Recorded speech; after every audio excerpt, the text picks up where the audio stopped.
Second thing that happens is that the blood vessel is damaged, platelets will start to adhere to the area and release all sorts of chemicals that facilitate platelet plugging. Then the third action is going to be blood clotting.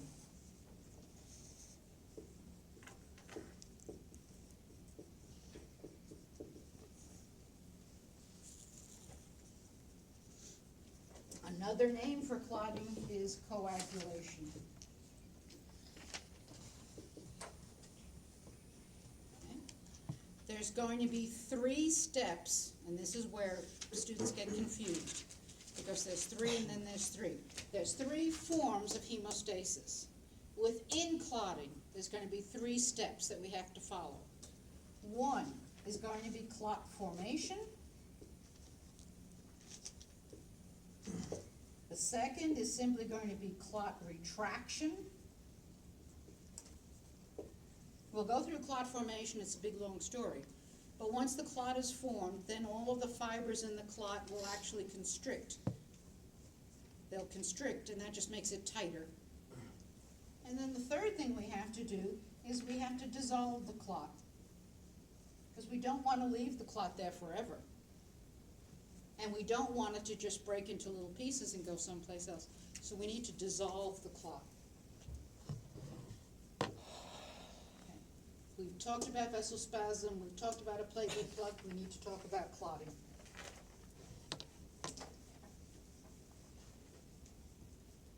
In clotting, and I need a big board.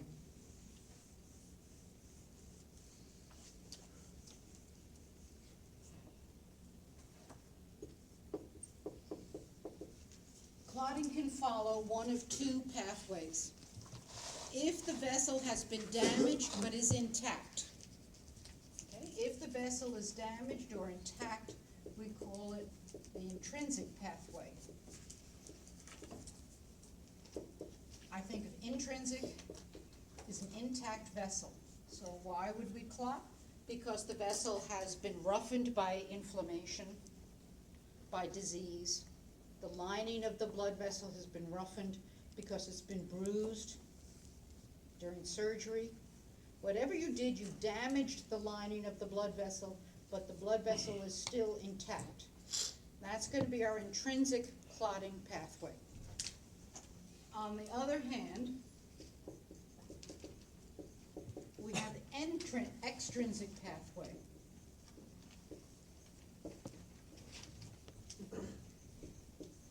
And the vessel's torn. To be truthful, I don't understand why this is called hemostasis, because you haven't lost blood. But that's the way the books do it. Okay. This is when we want to plug up a torn blood vessel. We should realize this is not desirable, right? We don't want this to happen. This usually happens as a result of vessel damage to an intact vessel, post-operative, I think. Lots of plaque clogging the blood vessel. So this is one that we don't want to have happen. How do we make it not happen? We make it as complicated as possible. So what we're going to do, and you're not going to memorize this, so I'm not memorizing it, is that if we have a roughened vessel lining, I want you to see something. What will happen is that a clotting protein called factor 12 will become activated factor 12. Activated factor 12 will then activate factor 9. Activated factor 9 will then activate factor 4. And active factor 4 will activate factor 8. By the way, every book says it a little differently, which is why we're also not going to memorize it. But factor 8 eventually activates factor 10. Each of these Roman numerals represents a clotting protein that we call a clotting factor. And what they are is they're going to form what we call a cascade event. This protein got activated, he causes the next protein to get activated. And that's why we call it a cascade, because it sort of looks. All of these clotting factors are made in the liver. So if one of your patients has a problem with blood clotting, Andrew, if one of your patients has a problem with blood clotting rates, we look at the liver. Okay, all of your protein. But we don't want this to happen, so we make it as complicated as possible. It's sort of like inviting somebody to the party that you don't really want to come to the party, so you give them the most detailed instructions possible, the longest way there, and hopes they get lost in the process. Why don't you want to? No, I would never do that. Kind of thing. What was the reason for you not wanting to? Look at when it happens. It happens when there's no blood loss. It just happens when your blood vessels are damaged. So this is the kind of clot that forms when there's no need for it, and in fact it's dangerous. Now, as compared to the extrinsic pathway. Extrinsic pathway. What's going to happen is tissue from the outside, chemicals from the cells outside the blood vessel are going to enter into the bloodstream. So we initiate by an external tissue factor. Yes? I'm kind of confused. Are you saying that if it heals in time, then that won't happen, the cascade effect won't happen? Wait till the thought. Wait, hang on to the thought for just a minute. Let's do a comparison. If I actually tear a blood vessel, if the blood vessel is damaged and I'm losing blood, chemicals from outside the blood vessel come into the bloodstream, and they in turn are going to activate a different clotting protein called factor V. Becomes active factor V. Active factor V is going to activate factor VII, and factor VII is going to activate factor 10. You want us to know that one? Neither one. Okay? Because as I said, different authors give you slightly different breakdown. What I want you to see is the relative number of steps. This is the one where you're bleeding. For goodness sakes, you want the clot to form as quickly as possible. This reaction should take seconds. This reaction is the one you don't want to have happen, and it should take minutes to develop. Okay? This is a pathology. This is one you don't want to have happen. This is the one that if you cut yourself, you want to have happen. So what does the body do? We make this one as short and as quick to happen as possible. We make this one as complicated and unlikely to happen as possible. But either way, what's going to end up happening is we're going, either pathway will activate a protein called factor 10. Factor 10 is now going to activate a protein called prothrombin, and he becomes thrombin. Thrombin activates another protein called fibrinogen, and he becomes fibrin. This is a globular protein, and once he's activated, he becomes a linear protein mesh. That's what a clot's all about. That we do need to know. Could Okay? you go through that one more That, time? hang on a second. The idea is that no matter which way we get there, we always have to activate factor 10. Factor 10 will cause prothrombin to become thrombin. Once thrombin happens, fibrinogen gets activated. This is a globular protein whose, all of these proteins have just been sitting, running around the bloodstream, not doing anything. But once this globular protein gets activated, he becomes a linear protein and makes the actual clot mesh. And then all of the red blood cells and white blood cells running through will get caught in that mesh, and that's your clot. So that turns into the fibrin once it's activated? Fibrinogen becomes fibrin. So fibrin becomes fibrinogen. Fibrinogen becomes fibrin. Do I have an arrow going that way? Yeah, And that's the mesh, correct? that's the mesh. So what's thrombin do again? Hmm. What's thrombin?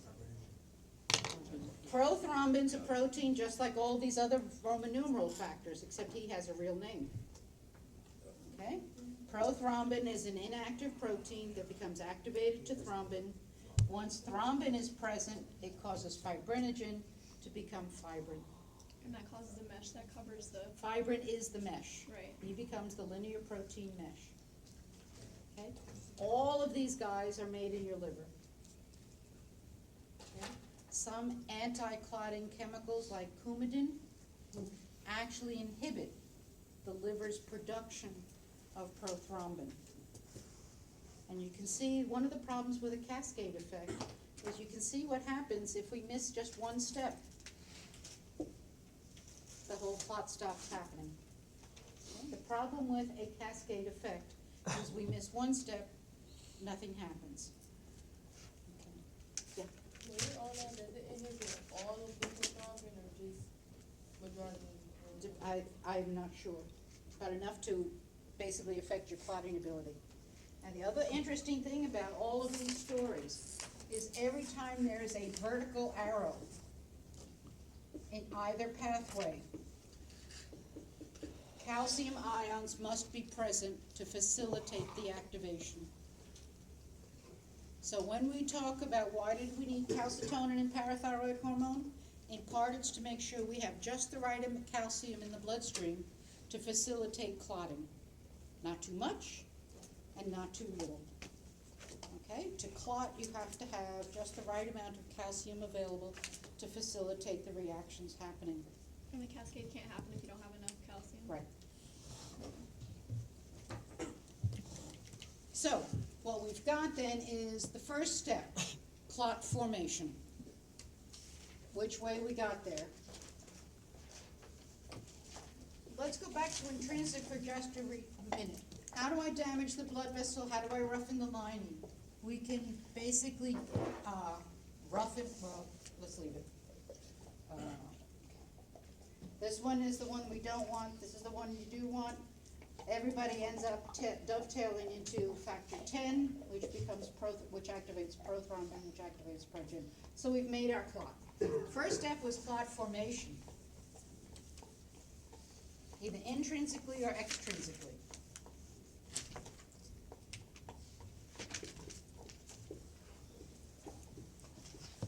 Whichever way the clot is formed, the next step that happens is quite simple. It's simply called clot retraction. And that means that these mesh fibers are all simply going to constrict. These mesh fibers, actually fibrin is a contractile protein, so he can literally constrict, tighten up. If anybody ever does any sewing, you know you can sew, and then, or knitting, oh my God, I'm terrible at this. You're knitting something and then you decide to just pull one thread just a little too tight and everything becomes a lump. Okay. But that's what you want when you're making a clot. Instead of just having a loose weave, now you want to tighten it, kind of thing. So that's retraction. The last one's the most fun. And that is we have to dissolve the clot. It turns out that once the clot is formed, there is another blood protein wandering through the bloodstream, not doing anything until he detects fibrin. And that protein is called plasminogen. When plasminogen senses the formation of a clot,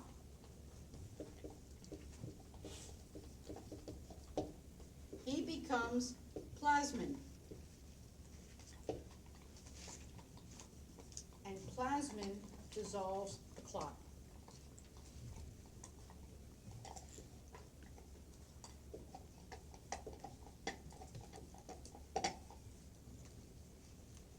It's bizarre because the clot formation itself activates the very protein that's going to dissolve the clot.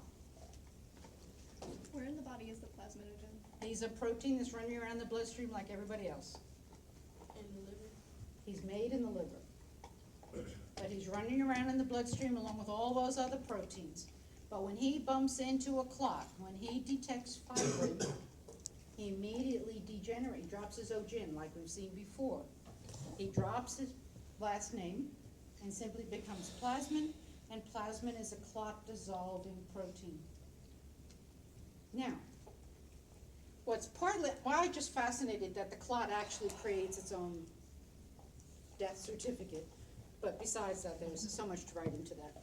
What's fascinating is that we watch this process, and it turns out that there's a chemical necessary called tissue plasminogen activator.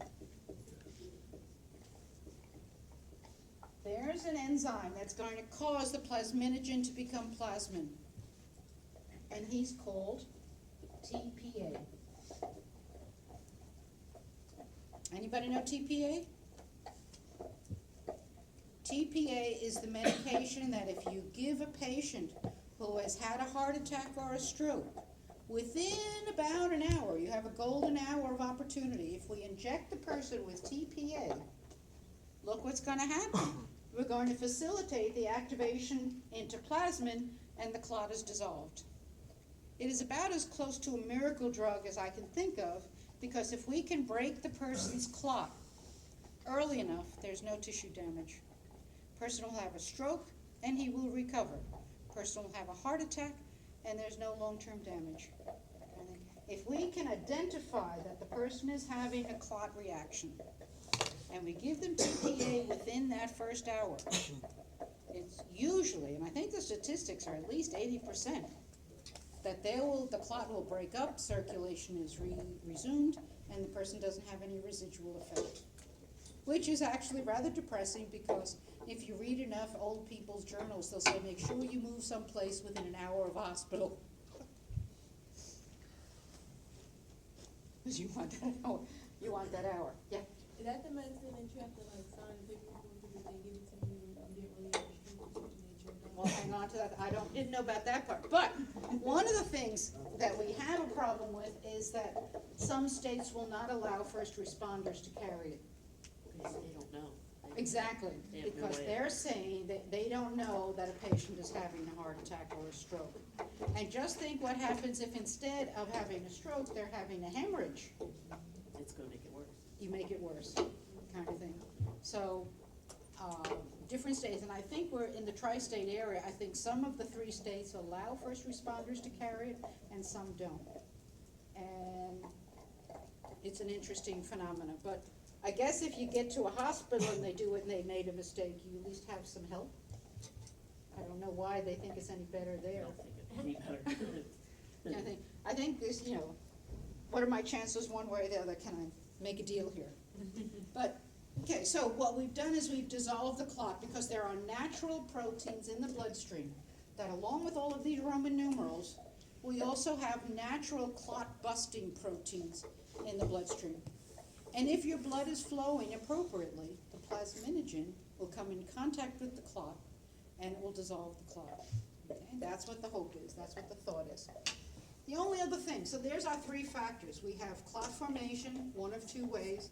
Retraction is simply a contraction, and dissolving the clot is the action of plasminogen. The only other question is, how do we prevent the clot from happening to begin with?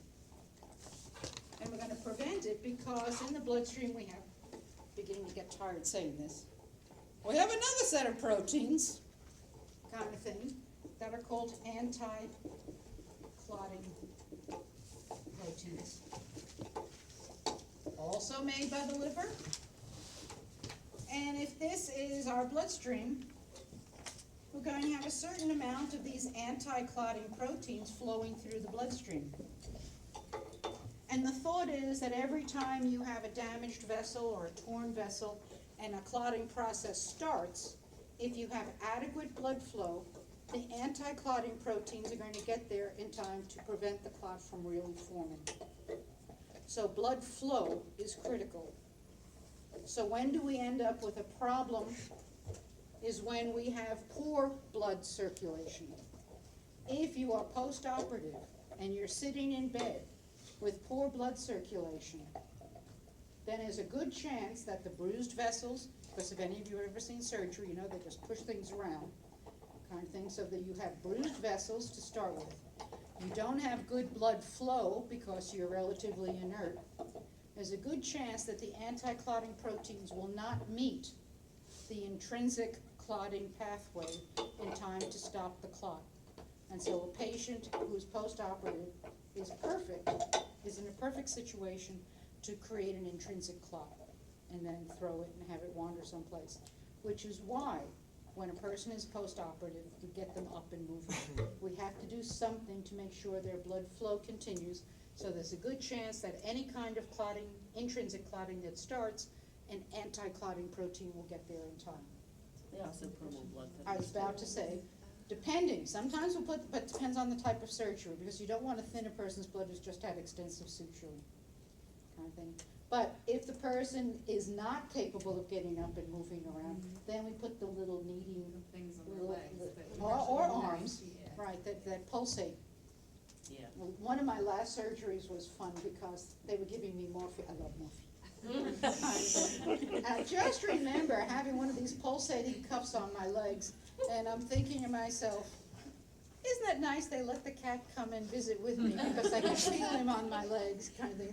No, it's morphine, kind of thing.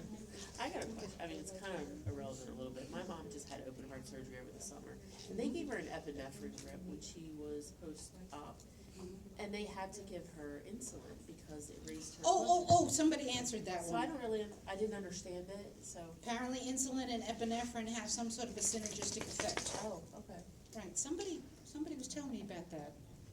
Was it you? Insulin and glucagon. Oh, Well, insulin and glucagon, I understand, but this was an epinephrine drip they put no, on. I thought there was an epinephrine in that story. No, so insulin glucagon can be, you can have both drips going at once. Oh, Because okay. if somebody has a beta blocker overdose, they take too much of their metoprolol or something like that, their heart rate drops, you use the glucose to raise their heart rate and counteract the beta blockers, and then of course, The the glucagon, glucagon is raising, your glucose level, so you have to so have the you can then insulin. start an insulin drip on them. Well, this thing didn't, But they there were was doing an something with epinephrine it drip. bonding to the, ADP and stuff like that. I And think, that's what you're thinking of. because I was reading up after you said that, and I think what happens is epi and insulin have some sort of a synergistic effect. I think you're thinking of the epi for, that storm I was talking about, Oh, yeah, the yeah. sympathetic storm. Okay, that's the best we could do. Does it take both pathways, this protein, the intrinsic and intrinsic? As far as the anti-clotting proteins, he doesn't care how you got there, kind of thing, he will stop the clotting process if it were to happen. But the thing is that, remember, your extrinsic, your desirable one, happens within seconds. Right. So the chances of being diluted by normal blood flow is irrelevant. This is the guy that's gonna take minutes, so the chances are much better that he's gonna encounter. So that's how we prevent normal, healthy people from having intrinsic clotting, is the anti-clotting proteins will get there soon enough. Okay, so we've hemostased. Last thing we need to worry about with blood, and I wanna thank people for reminding me. Andrew? No, I'm just picking on Andrew because I can hear them.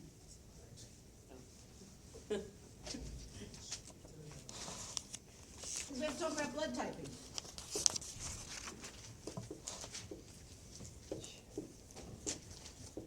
Blood typing is based on markers that sit on your red blood cell.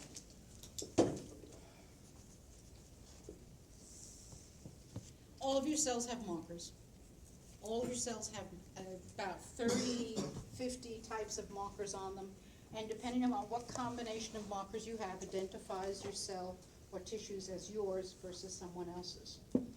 Okay? Unless you're an identical twin, your tissues should not have the same markers, and I'm not even sure all identical twins have the same markers. But our cells are studded with lots of different kinds of marker molecules hanging off them. There's only a few, though, that will cause such a strong reaction if they mix that we have to pay attention to those markers. And these are the guys that are on our red blood cells. Two systems. There are about 20 different kinds of markers on our red blood cells. The two that can kill you. One is the ABO system. So if we take a red blood cell and that red blood cell has A-type proteins on it. Killer. Sit down. Sit. Did you sit? The other end. Okay. Okay. If your red blood cells have A proteins hanging off them, we say that you are type A blood. That's pretty easy. But what's going to happen is that your bloodstream during fetal development, your bloodstream is going to create antibodies or anti-molecules that are going to respond to all the different kinds of markers in the body. It is according to theory, the thymus's job to sift through all the proteins in your blood plasma and say, no, you can't keep that anti-molecule because you've got those kinds of markers on your cells. So the thymus, before you're born, your body is going to develop anti-A and anti-B types of proteins. But your thymus is going to say, I'm sorry, you can't keep those because you'd kill yourself. So a person who has type A blood, their plasma is only going to carry anti-B proteins. What carries just anti-B? The Plasma? plasma? Same thing. If you're born with B markers on your red blood cells, we're going to say you have type B blood. But this time your thymus had to knock out all of the anti-B proteins, and so your plasma is only going to have anti-A proteins. That's pretty logical. Sometimes we're born with both A and B markers on our red blood cells. We say you're type AB. And in this case, the thymus had to knock out anti-A's and anti-B's, so you have no anti-whatever proteins in your plasma. Yep. For the second one, you said no anti. Okay. Got it? Yes. Okay. Sometimes you're born without, and watch this one. This one's going to screw you up. Sometimes you're born without A markers or B markers, so we say you are type O. O is not a letter, it's a 0. Okay? This person is going to be type O blood. This person's plasma is going to be allowed to have both anti-A and anti-B proteins.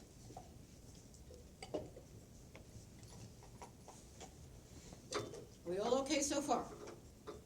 Okay. Most, You said it again. For the O. if you're O, you don't have either A or B's, it's a 0. Okay, it's not the letter O. Please do not draw a red blood cell that has little O's hanging off it. Okay? Type O blood means a 0.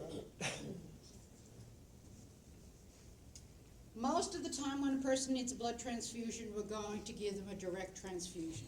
A goes to A, B goes to B, et cetera, kind of thing. So for the most part, the following is mostly more of an intellectual discussion, but we can talk about someone being, what do we call, a universal donor. Person who can give blood to anybody without causing a reaction based on their blood type.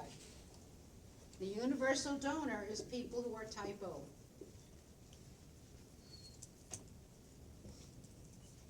Okay? And let's look at why. The O cells have no markers on them, so they're not going to cause any trouble. So anybody can receive a donation of those red blood cells. There's no markers on them for anybody to say, oh, you don't belong here. That's typo. The universal recipient, which means I can get blood from any blood type, is going to be an AB. And you think to yourself, wait a minute, he's got all the markers on him. He should cause the most problem. You don't want to look at that column. You want to look at this column. Okay? He doesn't have any proteins that are going to attack a marker. And so he's going to be a universal recipient. Okay? For the most part, we simply use the blood typing ABO system as sort of the tip of the iceberg. So we'd really rather not cross-match people. And figure if you're different on the ABO system, we can't imagine how much other differences your cells have. So we try to very specifically, and in fact, in many cases, what we'll do is we'll give the person simply blood extenders. We'll give them fluids rather than mismatch their blood type. It can be that dangerous. Sometimes, most of the time, in an emergency room, what we find, a person hemorrhaging is not that they need the red blood cells. They just need the volume to continue in their bloodstream so that their kidneys and their heart will keep working until you can make more blood cells. So most of the time it's blood volume that's the critical factor and not the blood type. So if necessary, we'll give you plasma, we'll give you simply a water, a saline type thing. We'll do something to keep your blood volume up while you make your own blood type back again. So this is much more of an intellectual or in a bad B movie type situation that you'll hear about. Isn't there Hmm? another type, like O negative? Or- We haven't gotten there yet. Oh, sorry. Okay. So one marker system that we're talking about are the ABOs.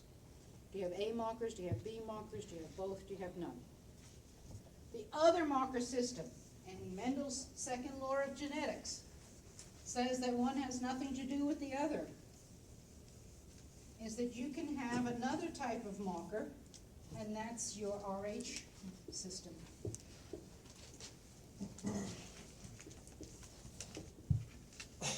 In the RH marker system, it's very simple.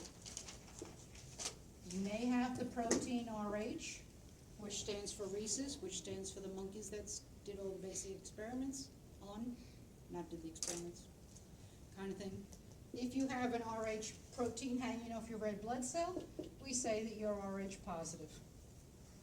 If you don't have it, we say you're RH negative. Please be careful with that. It's not a little plus sign and a little negative sign. RH negative means absent, RH positive means present. Okay?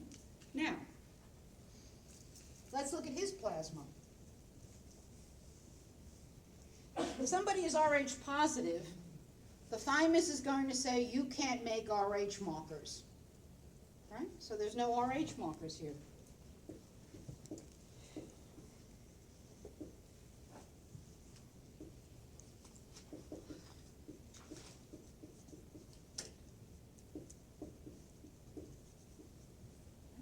He'd kill himself if he had anti-RH proteins in his bloodstream. So there's no anti-RH proteins in the plasma. The guy who's RH negative never saw an RH marker, so he has no idea how to make a protein against it. It's like if I asked you to draw a Martian. Hopefully you wouldn't know what to draw, because I'm hoping you never saw one. Okay? So if I ask the body to make an RH and an anti-RH protein, he's going to say, what's an RH? I never saw one. I'm RH negative. I never saw an RH marker. See, he also has no anti-RH, because there was nothing for him to model after. Most of the time, it's not serious. The RH factor is not that big a deal in blood transfusions, except when a mother is RH negative and she develops a fetus that is RH positive.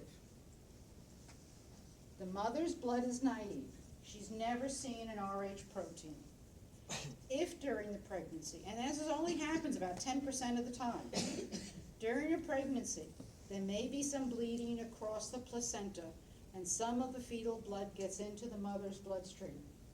Most of the time, it's only going to happen during childbirth itself.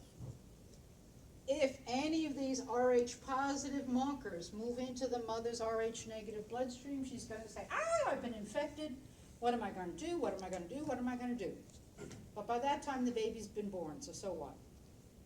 Okay? The first time this happens, where you have an Rh positive baby and an Rh negative mother, the baby's born, there's no problem. Now, the mother then has developed anti-Rh proteins. Right? It's just like if you had an infection, even though you're cured of the infection, you're going to carry antibodies to that disease in your bloodstream. Now, mother decides to have a second Rh positive baby. Okay? It's the second Rh positive. Now look at what happens. Remember, in a healthy baby, in a healthy pregnancy, the mother's antibodies cross the placenta to protect the baby. Well, he doesn't know any better, so the mother's anti-Rh antibodies are going to cross the placenta and do damage to the developing fetus. Okay? He can cross, just like he thinks, I'm the anti-chickenpox antibody, I'm going to go across and save the kid from chickenpox. So I'm the anti-Rh protein, I'm going to cross the placenta and protect the kid from Rh markers, kind of thing. So it's the second pregnancy of a negative mother with a positive child where you can have a problem. Yeah? Would that kill the child, or? Depends on how late in the pregnancy and how much. Sometimes it just causes some fetal distress, and they can quick catch it and do a transfusion. Sometimes the baby's, it's gone too far, Wait, why does that cause a problem? because the baby's red blood cells are gonna be destroyed by these proteins. Are Your they, blood doesn't. yeah, well, Antibodies crossed over. Uh, They're just proteins, they can cross over. Going to birth. Just like, remember, when a baby is born, he carries the antibodies of mom for about 6 months. And so some of the antibodies, they just went across with everybody else. are they anti-Rh antibodies or proteins? Same thing, Same thing. okay? What's the condition? Erythroblastosis fetalis. So would you have to continue doing blood transfusions throughout the pregnancy if you caught it early, or is there something they can give you to fix it? That's a good question, I don't know, I think they'd probably try, I don't know how much transfusion you'd need. Again, it probably depends on how extensive the transfusion, how the problem was to begin with. A lot of times they don't even know it until the baby starts to show distress. So it can't be like a reaction. What's hanging off of the red blood cell? Is it the, like they say is it the A protein or It's an anti-A Rh protein. No, I know, but like going back, is it just the A protein or the anti-A protein that's hanging off of the? The anti-anythings are just antibodies in the plasma. They were in the plasma column. So, let's see what happens, because it's going to be on the exam. Whoa, somebody just got woke up. Okay. If we ask you to draw a red blood cell of a person that is, say, B positive, first thing we're going to do is make sure we're drawing a biconcave cell. What are we going to put on him? I'm going to put B markers on him, And then Ari. and I'm going to put Rh markers on him. Okay? What would happen if you like that? Excuse me? Not Okay? Supposing the person is O negative. Biconcave cell, no markers whatsoever, no A or B markers, no Rh markers, just a plain old red blood cell. Okay, so the first thing is we need to be able to draw a blood cell based on the marker systems. And the second thing is that we want to do a blood typing slide.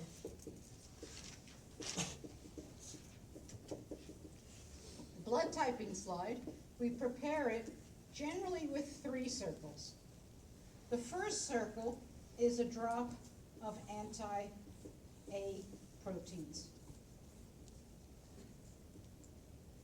Second is a drop of anti-B proteins. And the third is going to be a drop of anti-RH proteins. Now sometimes we only have two circles on the slide because sometimes we don't care about the RH. We just want to know the ABO system. Okay? Yeah.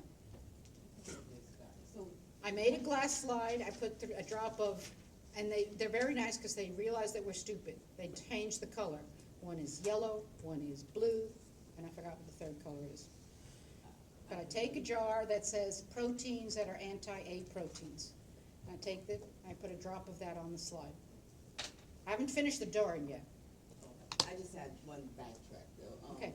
I just got, so when it comes to blood type A, B, AB, and ABO, right? so the negative and positive part just Is refers to the irrelevant. RH. That's the RH. It's a different system. Oh, And you can inherit the two systems totally independent of each other. It has nothing to do with the other. Right. Okay. So you pick one from column A and one from column B. Okay, now, I'm going to take a drop of a person's blood. What was this guy? It was A positive? You didn't say. you didn't say. No, the first guy. B What do we positive. do? Positive. B B positive. positive. Let's take that B positive guy. I'm going to put three drops. One drop here, one drop here, one drop here. Okay, these B positive, the anti-A markers aren't going to find anything to get upset about. Right? Let's remember what he looked like. Okay? No A. So there's no reaction in the first drop. I take a drop of his blood and put it over here. Aha! The anti-B proteins are going to find B markers, so they're going to clump. We're going to see reaction. Take a third drop of the person's blood, put it in with the RH, anti-RH. Oh, found RH. So those proteins are going to clump around the cell and try to get rid of it. Okay? So this would be a blood typing slide for a person who is B positive. Yeah? How come if it's B positive, or if it's a B, then it has the anti-A proteins, how come nothing will show up for that? Because these proteins are going to be looking for A markers, and he doesn't have any. Okay? Do you put their blood on in the Yep. drops? Yep. Yes. Drop and drop, drop, drop. Okay. So this is what we call a direct read. It tells you exactly what the cell, this is a positive. There's no interpretation involved here. B positive. The guy who was O negative. Okay? The anti-A proteins aren't going to find anything? What did we say, he was O negative? Oh, negative. Not going to find any A markers? No reaction. Not going to find any B markers? No reaction. It's not going to find any RH markers? No reaction. That's what his slide's going to look like. Okay? So we should be able to sketch a slide for a certain type of blood type. We should be able to draw a cell of a certain blood type. Alex? So is it like the presence of RH markers that makes it a positive? Right. Present is positive, negative is absent. So if I say to draw a red blood cell that is RH negative, please do not put little negative signs here. Because negative means absent. Right? Just like O means 0. Okay, so we're out of blood. So let's go back. Seems like we're going back. Let's go back to capillaries, because someone was asking me a question about capillaries.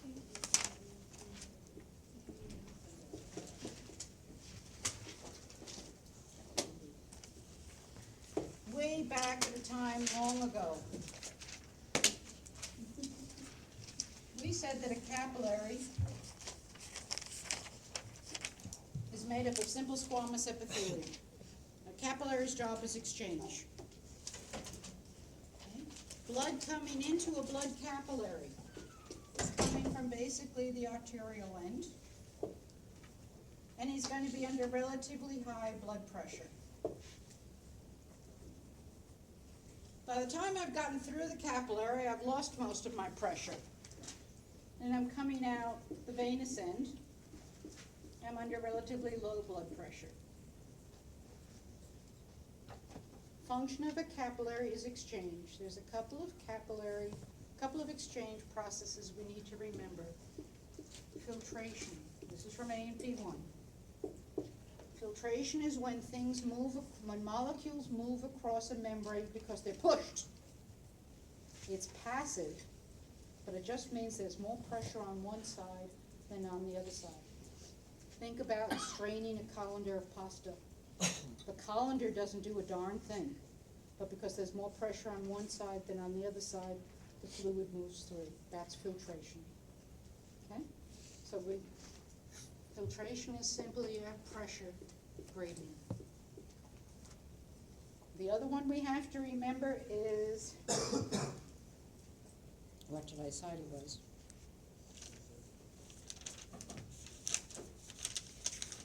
Oh. The other one we have to remember is osmosis. Osmosis is the movement of water. And osmosis moves from where there is more water to where there's less water.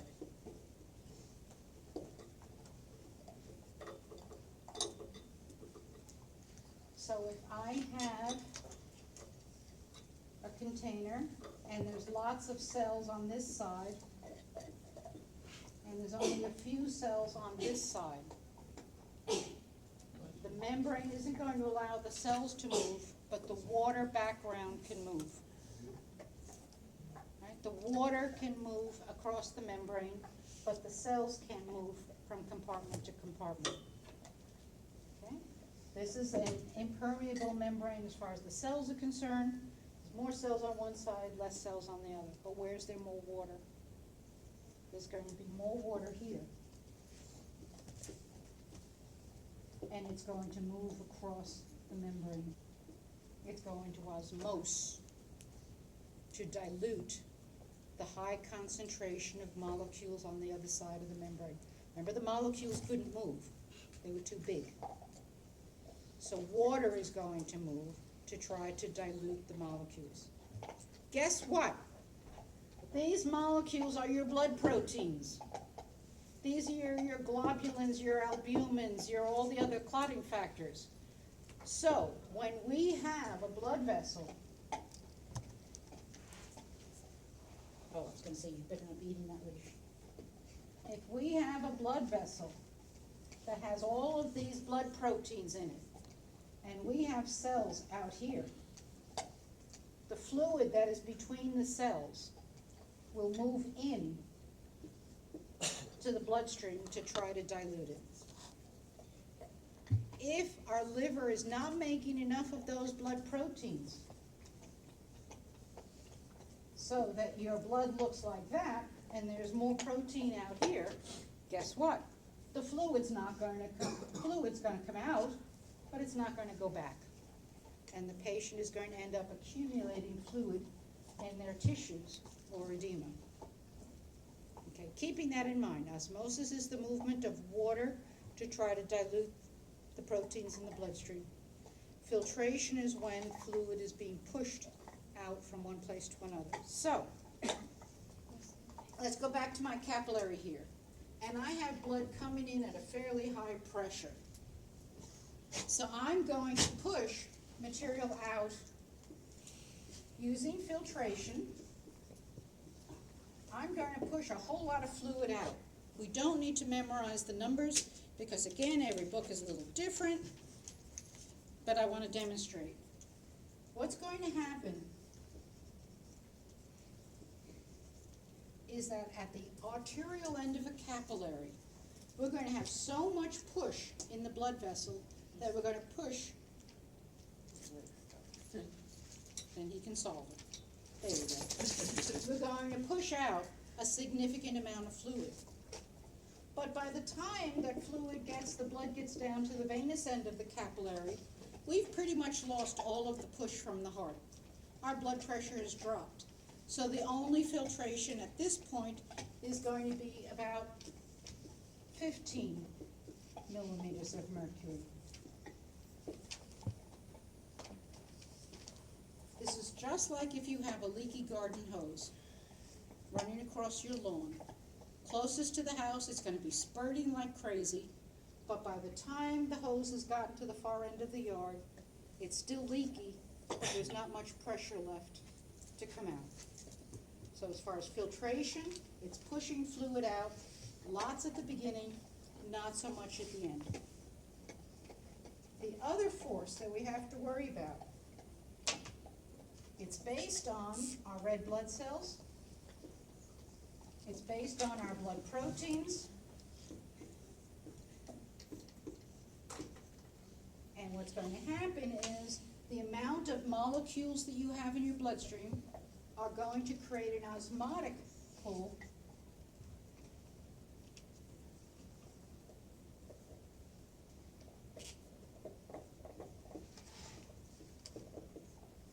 back in, and that osmotic pull in this example is going to be 22 millimeters of mercury in.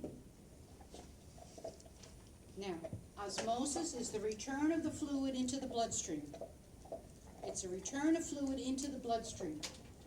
The reason we have an osmotic pull is because of the number of proteins and red blood cells in our blood vessel. That doesn't change. You're not going to lose blood cells. You're not going to lose blood proteins. So the osmosis number throughout this diagram is going to be 22.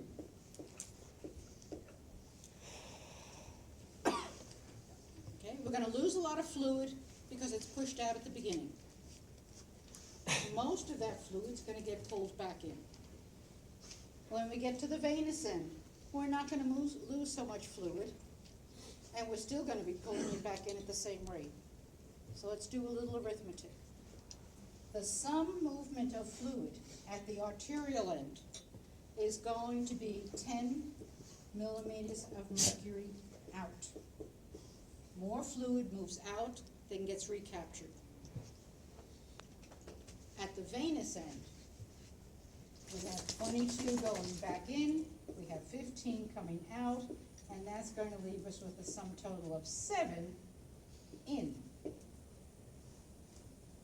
The forces balance each other. So that what's going to happen is that as blood moves through a capillary bed, we're going to push the nutrients and the oxygen out.